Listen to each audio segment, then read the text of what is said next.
Hi and welcome to Rose Red Homestead. We're so glad to have you here today because we're going to talk about the question of whether or not using ancient grains is really worth the price. So we'll set about doing that in a number of ways. First of all, of course, that question can only be answered individually. So I'm not here to tell you what I think you should do, but I am going to share my thinking on it and a lot of the facts and the scientific information behind some of these things so that when you make your decision, you can make a very informed decision. So, what are ancient grains and why all the hype about them? Well, that's a really good question. The Whole Grain Council says that ancient grains are largely unchanged in the past several hundred years. And what they mean by unchanged is genetically unchanged. So they still have their same genome that has not been messed with, either by cross-pollination or in the laboratory, as it was several hundred years ago. And in reality, some of these grains go back several thousand years and remain virtually unchanged. Well, modern grains, which I have a lot of experience with, using it in emergency preparedness over the years, as opposed to, and modern only means that it has been cross-pollinated or dealt with in the laboratory to produce conditions that make it easier to grow. And of course, a lot of people equate that with the big bad industry, and they just want to increase their profits.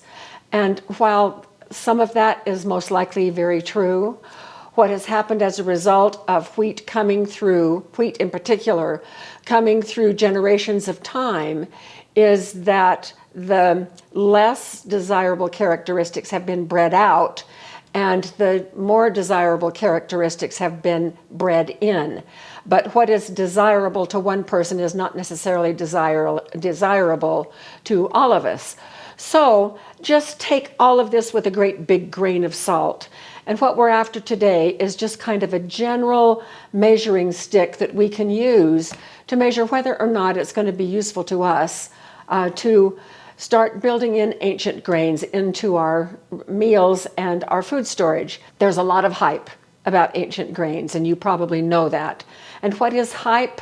It is over-exaggerated opinion either in one direction or another direction. And of course, the hype for ancient grains is use this. They're superfoods, they're healthy, they have more nutrition.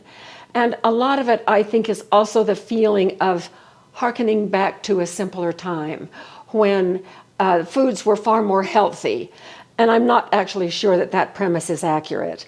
But in any case, the bottom line is these ancient grains have been changed very little genetically over time. I have 14 grains here that we're going to look at that are considered ancient grains by the Whole Grains Council. And we're going to start with grains that are not really grains. These are called pseudo-cereals. These three are pseudo-cereals, and they are amaranth, buckwheat, and quinoa. And we've talked about, I've done a whole video on amaranth before. We'll probably be doing individual videos on several of these that I think are worth consideration.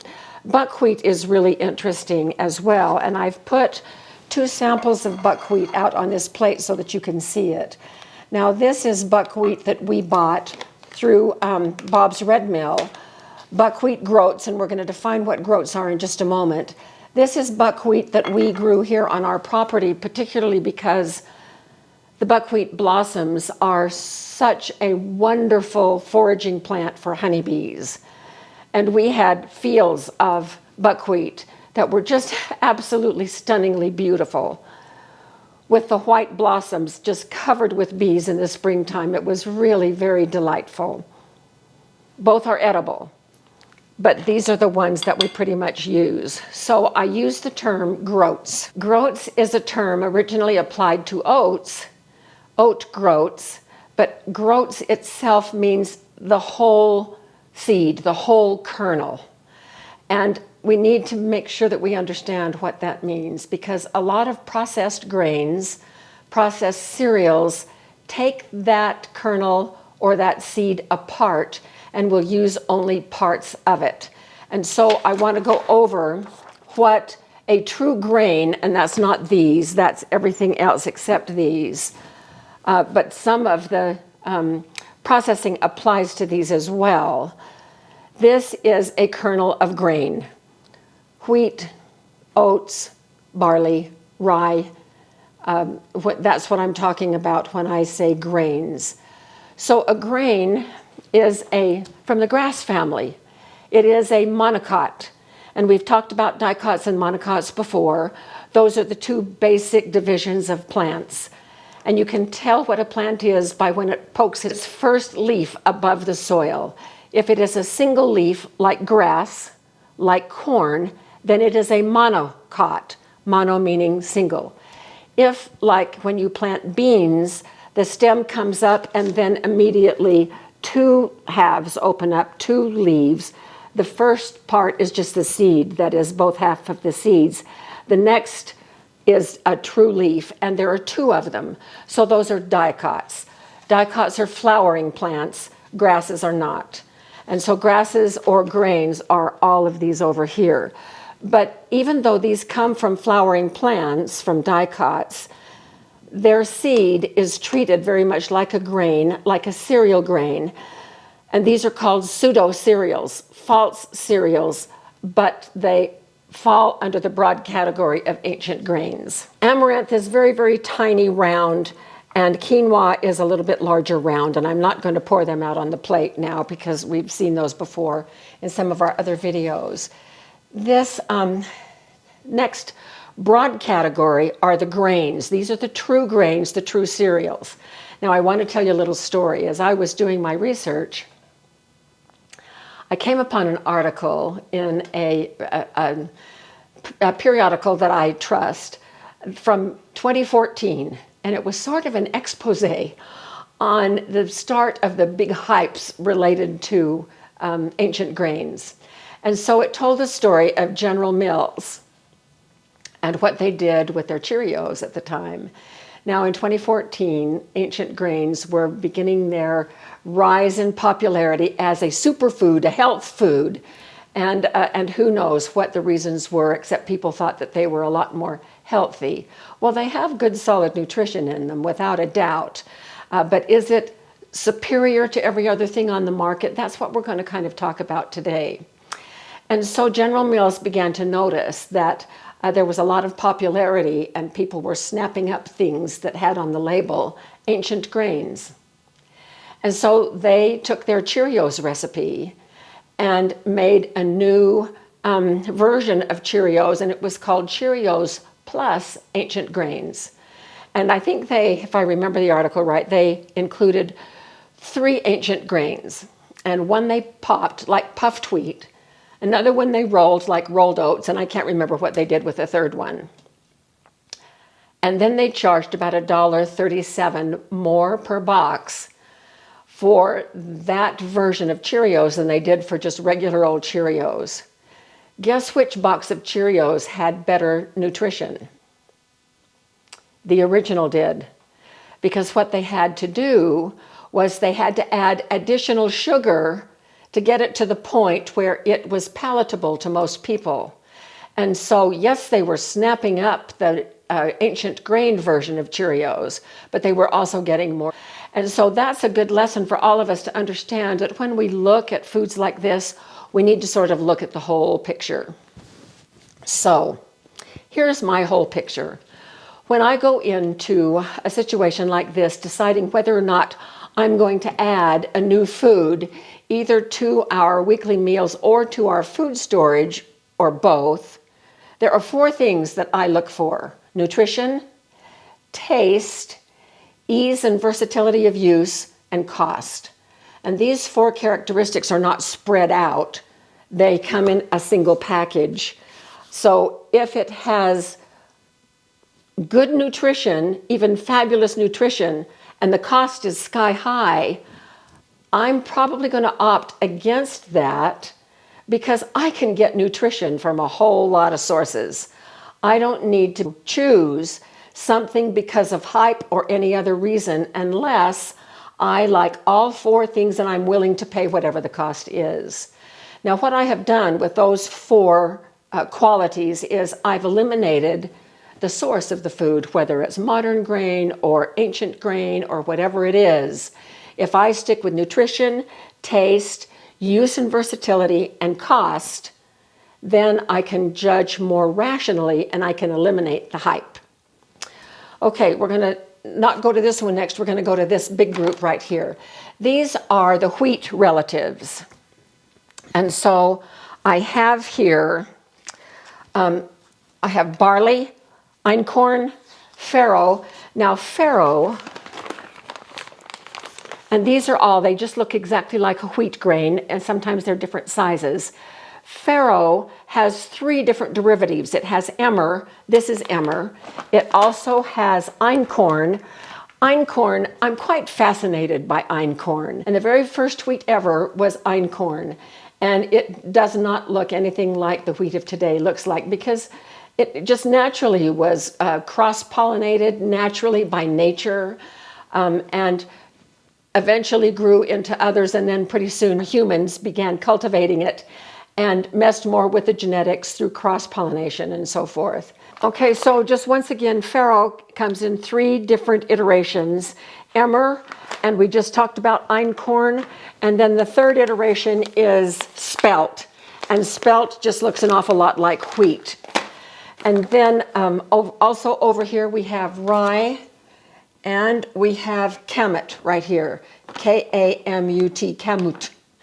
And these are all different varieties of wheat, and these are the ancient versions.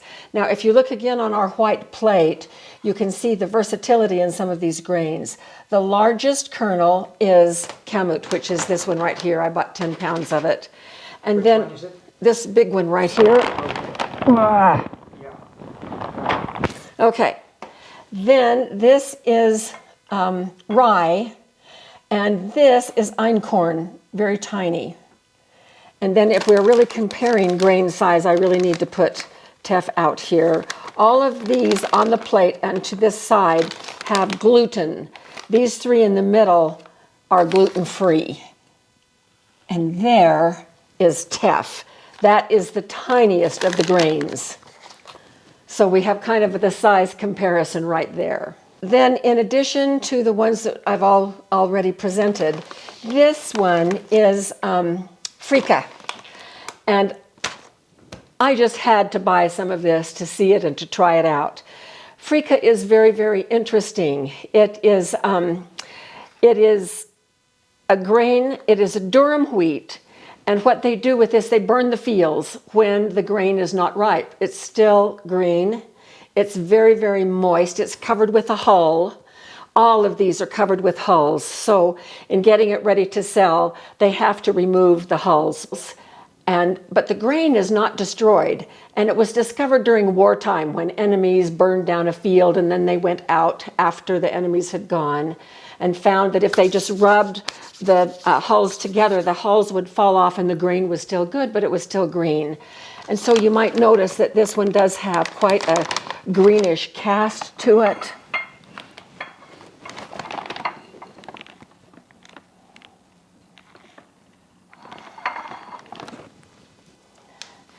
And I've tasted all of these. When I was a child, we used to just take a mouthful of wheat kernels. They're called wheat berries today, which I think is a ridiculous name because they're not berries. But that's the name that sadly has stuck. But it's whole kernel. The kernel is whole, and we would put that in our mouth and chew it just like gum. And so I've kind of done that to all of these, and the taste is good with all of them. I don't think there's one that is a super standout, wonderfully delicious, fantastic flavor. They're all fine. And so I could do with any one of them as far as taste is concerned. This one, to me, I could taste a little bit of the charred taste.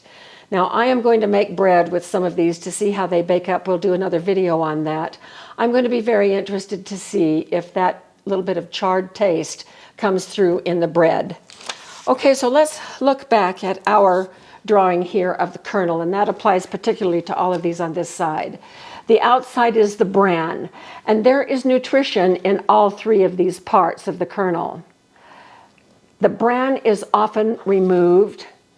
If you buy pearled barley, so this is pearled barley.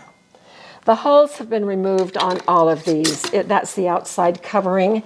But on pearled barley, the bran is also removed so that it makes it quicker cooking. All right, so here is the drawing once again, and you can see the outside covering. The hull is gone, but what is left now is the outside covering of the kernel, which is the bran. And the bran has some protein in it. It also has a lot of fiber. And in the case of wheat, you can even buy wheat bran separately. Then the inside of the kernel is the endosperm. This is what is removed from the kernel to make white flour. Not the germ, not the bran, just the endosperm, which is often bleached. So regular white bleached flour is that endosperm, and so you know that some of the nutrition is missing. This is the germ. This is the growth part. This is what will sprout and grow, and as it grows, it consumes, the plant itself consumes the endosperm and breaks through the bran, and so that is also an important part. And many processes with grains remove this germ as well. You've heard of wheat germ. It is also sold separately. The reason that it is often removed is that it is about 10% fat, and with that fat, it causes whatever the end product is to go rancid a little bit more fast than it otherwise would. So that's just a little bit of background there. Okay, now, with freekeh, the green one that gets burned. When I was shopping for all of these, I found an ad that to me represented the epitome of hype, and why a lot of people are drawn in if they don't have a standard by which they are measuring the characteristics that they really want. So I'm going to read you this ad. So it was about freekeh. Cracked, flame roasted, they set the fields on fire. So yes, I guess we could say that that's flame roasted. Whole grain, healthy ancient superfood. So there's the pitch to harken back to ancient times when things were more healthy. And so they're trying to have us believe. And they call it a superfood because it has a little bit more nutrition. All of these do. High in protein, yes. All of these are high in protein. Vegan. Which one here is not vegan? They're all vegan. Easy to cook. Well, because this was an ad for cracked freekeh, anytime you break that kernel open, it is easier to cook. So we could do cracked any of these and they would be easier to cook. And then here's the piece that really got me. Heirloom from the Galilee Mountains. Heirloom. Ooh, that's a loaded word. Heirloom does mean, oh, it's inherited. It's great because it's been around for a long time. It's a treasure. It's an heirloom. And from the Galilee Mountains, wow, if I didn't have my standards in place, this would get me. Because I have been to Israel. I have been to the Galilee area. I have been on a replica of an ancient boat from the time of Christ on the Sea of Galilee. I have held the Sea of Galilee water in my hands. I was so moved by that part of that country that, wow, that would really grab me. Until I start measuring it against my 4 characteristics. Nutrition, it's about the same as everything. Taste, I can taste a little bit of the char, but maybe that would go away when I actually used it. Ease of use, what about its versatility? It's pretty much as versatile as any of the rest of these. Cost, here is what I spent on my freekeh. $5.44 a pound. And that's pretty expensive from my perspective. How much are they selling theirs for? $18.24. That's hype. That's what we are susceptible to hearing and being bombarded with if we don't have a standard of measurement against which we can make our decisions. So among all of these, and these are also true grains right here, but these are the gluten-free grains. These are gluten-free pseudo-cereals. These are gluten-free grains, and those include millet, and this is sorghum. It is a grain. I'm growing sorghum right now, and it came up just exactly like grass. And this is a grain, teff. I'm also growing teff right now. So, gluten-free, these are with gluten. True grains, pseudo-cereals. So I'm just going to run through, and I have made another info sheet that you can download on our website, not our bookstore, on our website. And I'm going to put the website link right down here so that you can see it, and it will also be in the description of the video. Buckwheat, $8.75 a pound, 11.7% protein. Amaranth, $4.80 a pound, 13.6% protein. Quinoa, $5.44 a pound, 14% protein. Barley, that's right here. Barley, and we're now in the glutens. $1.69 a pound, that's more like it. 12.5% protein. Einkorn, $5.92 a pound, 18.75% protein. Einkorn has the highest protein of all of these. Farro, the emmer right here, $4.96 a pound, 13.3% protein. Freekeh, that's the burned green one, $5.44 a pound, 12.5% protein. Kamut, that's the giant grain one from right here, $5.26 a pound, 14.5% protein. Rye, that's right here, $4.84 a pound, 10.4% protein. Spelt, another wheat, this is spelt right here, $4 a pound, 14.6% protein. Now we are right here in this group. Millet, $4 a pound, 11% protein. Oat groats, that's the one that did not arrive. I don't have oat groats. $1.34 a pound, 11.1% protein. Sorghum, $5.92 a pound, 10.6% protein. And last of all is little tiny teff, $8.95 a pound, 13.3% protein. The prices vary. I tried to do it all at about purchasing 5 pounds. Prices begin to drop as you buy them more in bulk.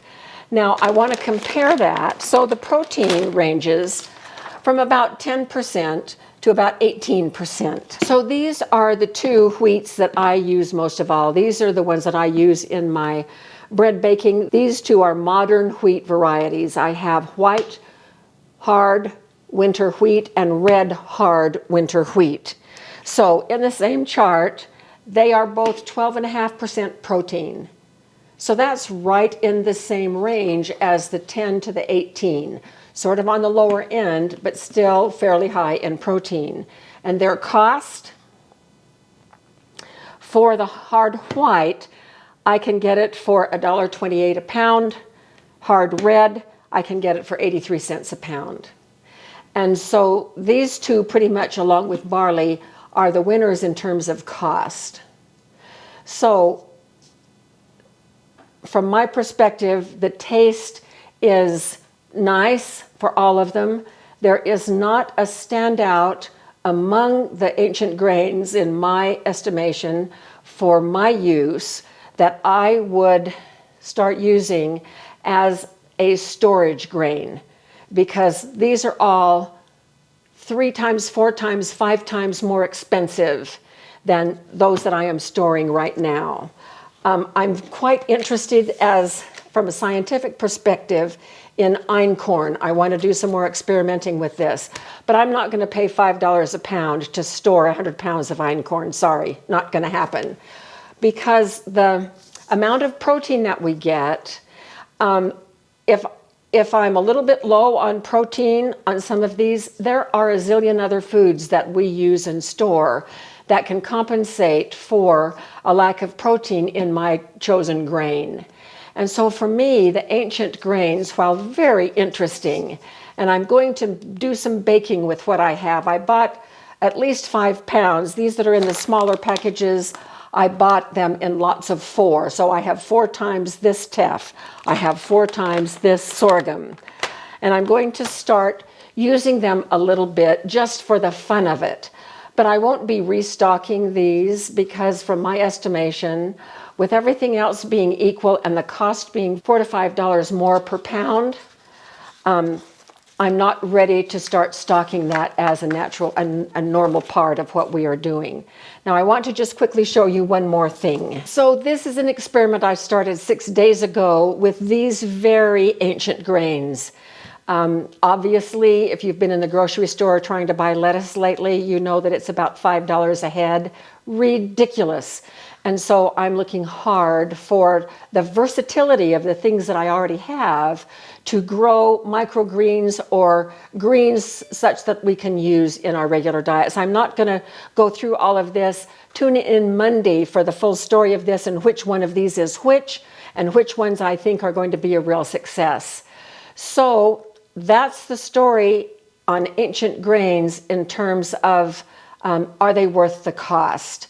So go after the facts, set your standard for what you value, and then look at the cost especially and see if that is worth it to you. And then going forward with ancient grains, we're not done.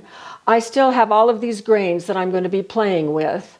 And I'm going to bring you back after baking some and after using some in other foods as well. Probably not every individual one. But if you have a favorite that you would really like me to maybe do an individual video on, please make that request in the comments and I will certainly consider doing that.